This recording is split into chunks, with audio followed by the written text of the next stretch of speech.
بسم اللہ الرحمن الرحیم۔ تمام دیکھنے اور سننے والوں کو السلام علیکم۔ ناظرین، قرآن پاک کی سورہ بروج میں اصحاب الاخدود کا ذکر بیان کیا گیا ہے۔ اصحاب الاخدود کون تھے اور ان کا واقعہ کیا ہے؟ اصحاب الاخدود سے مراد ہے خندق والے لوگ۔ اس واقعے کا پس منظر کچھ یوں ہے کہ نبی کریم صلی اللہ علیہ وآلہ وسلم کی ولادت باسعادت سے 70 سال پہلے 523 عیسوی میں یمن کا بادشاہ تھا جس کا نام یوسف زونواس تھا، جو کہ مذہب کے لحاظ سے یہودی تھا، لیکن وہ سرکش ہو گیا تھا اور لوگوں سے اپنی عبادت کروانے لگ گیا تھا۔ مسیحیوں سے اس کا سلوک اچھا نہ تھا۔ مسیحی اس کے مجبور کرنے پر بھی اپنا مذہب چھوڑنے پر آمادہ نہ ہوئے تو اس نے صاف کہہ دیا کہ وہ یا تو یہودیت اختیار کر لیں یا قتل ہونے کے لیے تیار ہو جائیں۔ یمن کے تمام مسیحی جان دینے پر آمادہ ہو گئے۔ بادشاہ نے ایک وسیع خندق کھدوائی جس میں ان سب کو زندہ دفن کر دیا گیا۔ اس کے بعد خدا کا عذاب نازل ہوا اور بادشاہ کے ساتھ ساتھ اس کی قوم بھی تباہ ہو گئی۔ اصحاب الاخدود سے مراد بادشاہ زونواس اور اس کے پیروکار ہیں۔ یہ واقعہ یمن کے علاقے نجران میں پیش آیا۔ نجران سعودی عرب کے شمال میں یمن کی سرحد پر واقع ہے۔ احادیث میں بھی یہ واقعہ بہت تفصیل کے ساتھ بیان کیا گیا ہے۔ صحیح مسلم میں حضرت صہیب رضی اللہ تعالی عنہ سے روایت ہے کہ رسول اللہ صلی اللہ علیہ وآلہ وسلم نے فرمایا، تم سے پہلے ایک بادشاہ تھا جس کے پاس ایک جادوگر تھا۔ جب وہ جادوگر بوڑھا ہو گیا تو اس نے بادشاہ سے کہا کہ اب میں بوڑھا ہو گیا ہوں تو آپ میرے ساتھ ایک لڑکے کو بھیج دیں تاکہ میں اسے جادو سکھا سکوں۔ تو بادشاہ نے ایک لڑکا جادو سیکھنے کے لیے جادوگر کی طرف بھیج دیا۔ جب وہ لڑکا جادوگر کے پاس جا رہا تھا تو اس کو راستے میں ایک راہب ملا۔ وہ لڑکا اس راہب کے پاس بیٹھا اور اس کی باتیں سننے لگا جو اسے پسند آئی۔ پھر جب بھی وہ جادوگر کے پاس جاتا، راہب کے پاس سے گزرتا تو راہب کے پاس بیٹھ جاتا اور اس کی باتیں سنتا، اور جب وہ لڑکا جادوگر کے پاس آتا تو جادوگر اس لڑکے کو دیر سے آنے کی وجہ سے مارتا۔ تو اس لڑکے نے اس کی شکایت راہب سے کی تو راہب نے کہا کہ اگر تمہیں جادوگر سے ڈر ہو تو کہہ دیا کرو کہ مجھے میرے گھر والوں نے روک لیا تھا، اور جب تمہیں گھر والوں سے ڈر ہو تو کہہ دیا کرو کہ مجھے جادوگر نے روک لیا تھا۔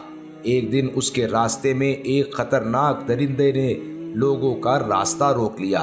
جب لڑکا اس طرف آیا تو اس نے کہا، مجھے آج آزمانا چاہیے کہ جادوگر افضل ہے یا راہب افضل ہے۔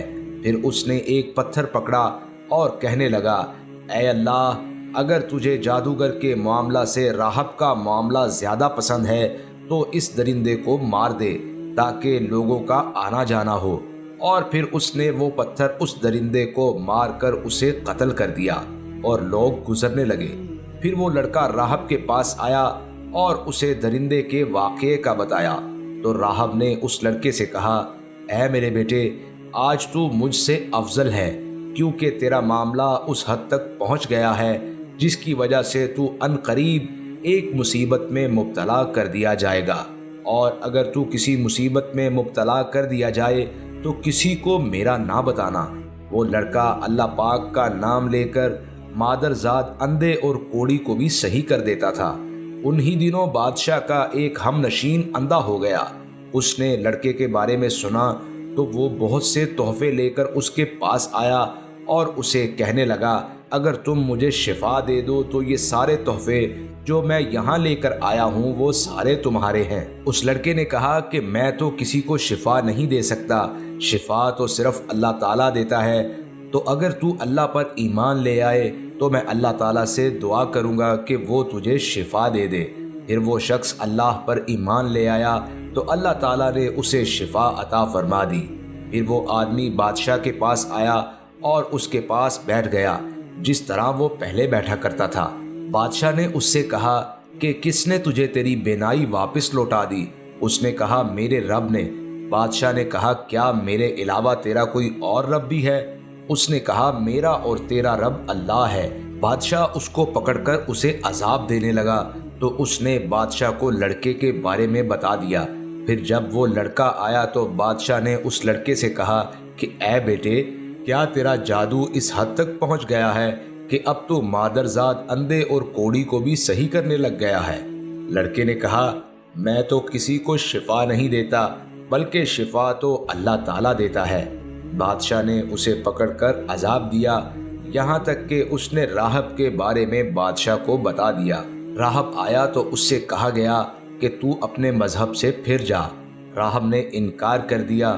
پھر بادشاہ نے آرا منگوایا اور اس راہب کے سر پر رکھ کر اس کا سر چیر کر اس کے 2 ٹکڑے کر دیے۔ پھر بادشاہ کے ہم نشین کو لایا گیا اور اس سے بھی کہا گیا کہ تو اپنے مذہب سے پھر جا۔ اس نے بھی انکار کر دیا۔ بادشاہ نے اس کے سر پر بھی آرا رکھ کر سر کو چیر کر اس کے 2 ٹکڑے کروا دیے۔ پھر اس لڑکے کو بلوایا گیا، وہ آیا تو اس سے بھی یہی کہا گیا کہ اپنے مذہب سے پھر جا۔ اس نے بھی انکار کر دیا تو بادشاہ نے اس لڑکے کو اپنے کچھ ساتھیوں کے حوالے کر کے کہا، اسے فلاں پہاڑ پر لے جاؤ اور اسے اس پہاڑ کی چوٹی پر چڑھاؤ۔ اگر یہ اپنے مذہب سے پھر جائے تو اسے چھوڑ دینا، اور اگر انکار کر دے تو اسے پہاڑ کی چوٹی سے نیچے پھینک دینا۔ چنانچہ بادشاہ کے ساتھی اس لڑکے کو پہاڑ کی چوٹی پر لے گئے تو اس لڑکے نے کہا کہ اے اللہ، تو مجھے ان سے بچا لے۔ اس پہاڑ پر فوراً زلزلہ آیا جس سے بادشاہ کے وہ سارے ساتھی گر گئے اور وہ لڑکا چلتے ہوئے بادشاہ کی طرف آ گیا۔ بادشاہ نے اس لڑکے سے پوچھا کہ تیرے ساتھیوں کا کیا ہوا؟ لڑکے نے کہا، اللہ پاک نے مجھے ان سے بچا لیا ہے۔ بادشاہ نے پھر اس لڑکے کو اپنے ساتھیوں کے حوالے کر کے کہا، اسے ایک چھوٹی کشتی میں لے جا کر سمندر کے درمیان میں پھینک دینا۔ بادشاہ کے ساتھی اس لڑکے کو لے گئے تو اس لڑکے نے کہا، اے اللہ، تو جس طرح چاہے مجھے ان سے بچا لے۔ پھر وہ کشتی بادشاہ کے ان ساتھیوں سمیت الٹ گئی اور وہ سارے کے سارے غرق ہو گئے، اور وہ لڑکا چلتے ہوئے بادشاہ کی طرف آ گیا۔ بادشاہ نے اس لڑکے سے کہا، تیرے ساتھیوں کا کیا ہوا؟ اس نے کہا، اللہ تعالیٰ نے مجھے ان سے بچا لیا ہے۔ پھر اس لڑکے نے بادشاہ سے کہا، جب تک تم میری بات نہ مانو تو تم مجھے قتل نہیں کر سکتے۔ بادشاہ نے کہا، وہ کیا؟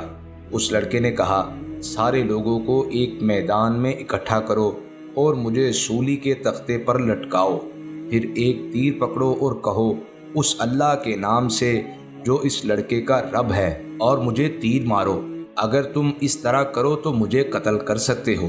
بادشاہ نے لوگوں کو ایک میدان میں اکٹھا کیا اور اس لڑکے کو سولی کے تختے پر لٹکا دیا، اور ایک تیر لیا اور کمان میں رکھ کر کہا، اس اللہ کے نام سے جو اس لڑکے کا رب ہے۔ پھر تیر اس لڑکے کو مارا تو لڑکے نے اپنا ہاتھ تیر لگنے والی جگہ پر رکھا اور مر گیا۔ تو سب لوگ کہنے لگے، ہم اس لڑکے کے رب پر ایمان لائے۔ بادشاہ کو اس کی خبر دی گئی اور اس سے کہا گیا کہ تجھے جس بات کا ڈر تھا وہی ہو گیا ہے، تمام لوگ ایمان لے آئے ہیں۔ تو بادشاہ نے خندق کھودنے کا حکم دیا۔ پھر خندق کھودی گئی اور ان خندقوں میں آگ جلا دی گئی۔ بادشاہ نے کہا، جو آدمی اپنے مذہب سے پھرنے سے باز نہیں آئے گا تو میں اس آدمی کو اس خندق میں ڈلوا دوں گا۔ جب لوگوں نے دین حق نہیں چھوڑا تو انہیں خندق میں ڈال دیا گیا، یہاں تک کہ ایک عورت آئی اور اس کے ساتھ ایک بچہ بھی تھا۔ وہ عورت خندق میں گرنے سے گھبرائی تو اس عورت کے بچے نے کہا، اے امی جان، صبر کریں کیونکہ آپ حق پر ہیں۔ ناظرین، یمن کے یہودی بادشاہ زونواس نے نجران کے مسیحیوں پر ظلم و ستم ڈھائے، جسے قرآن مجید میں اصحاب الاخدود کے نام سے بیان کیا گیا ہے۔ وہ لڑکا جس کو جادو سیکھنے کے لیے بادشاہ نے مقرر کیا تھا، اس کا نام عبداللہ بن تامر بیان کیا گیا ہے، اور وہ راہب مسیحی مذہب کا عابد و زاہد تھا۔ اس زمانے میں چونکہ مذہب عیسیٰ علیہ السلام ہی دین حق تھا، اس لیے یہ راہب اس وقت کا سچا مسلمان تھا۔ دین حق پر قائم رہنے والوں کے صدقے دعا ہے کہ اللہ تعالی ہم سب کا خاتمہ بھی ایمان پہ فرمائے۔ آمین ثم آمین۔